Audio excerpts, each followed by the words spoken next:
Bhojpuri superstar Khesari Lal Yadav ने हिरान special गाना गाकर पूरे यादव समाज का दिल जीता।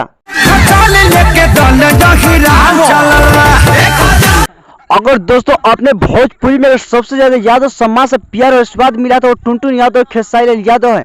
और इस गाना में जो हिरान स्पेशल खेसारी लाल यादव जी का गाना आया है और हिरान बम, इस गाने एक बहुत ही बेहतरीन लाइन है। और हटा ओने बैजू के खानदान चलल बा,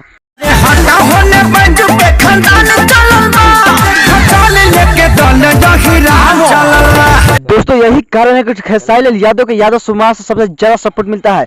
और रवि टुनटुन यादव की सबसे ज्यादा सपोर्ट मिलने से उनको मिलने के कारण यह है कि वो बैक टू बैक हिरान स्पेशल गाने को हमेशा लेकर आते हैं, या बोलबम का हो या लोकगीत हो या हर किसी का रंगदारी टाइप का हो।